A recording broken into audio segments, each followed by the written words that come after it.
Bienvenue dans Prophète de ton cœur. C'est la nouvelle rubrique du podcast Coran de ton cœur qui met à l'honneur l'homme qui, durant toute sa noble vie, nous a montré comment vivre le Coran dans tous les pans de notre vie. Chaque lundi, au travers d'épisodes courts et concis, tu découvriras ou redécouvriras les beautés du Coran comme elles ont été mises en application dans la vie du meilleur homme qu'ait connu le monde, notre Muhammad sallallahu alayhi wa sallam. De quoi bien débuter ta semaine, comme s'il était avec toi, sallallahu alayhi wa sallam. Muhammad, khayru khalqillah, sallu ala rasulillah, habib al-Mustafa.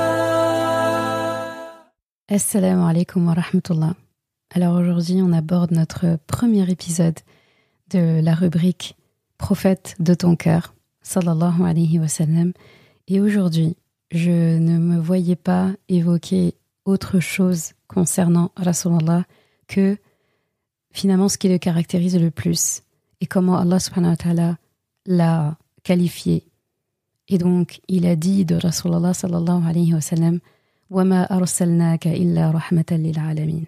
Donc, nous ne t'avons envoyé que comme rahma pour les univers, pour les mondes, pour tout le monde. Et donc, c'était important que l'on voit Rasulullah comme une source de rahma. C'était sa seule fonction sur terre.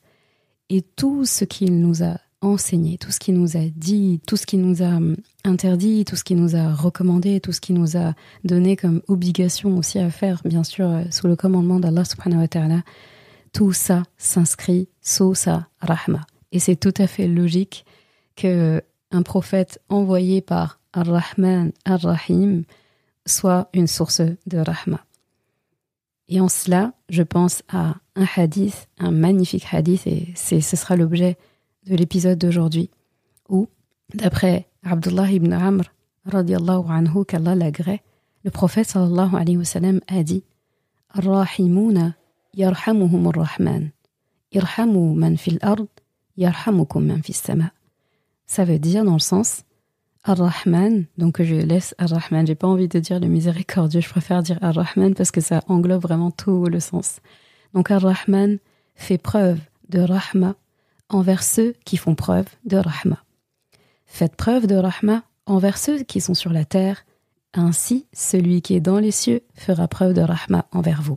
C'est un hadith qui est rapporté par Tirmidhi dans ses Sunan et qui a été authentifié par Cheikh Albani. Très beau hadith que celui-ci, qui, j'ai envie de dire, coïncide tout à fait avec la fonction de Rasulullah.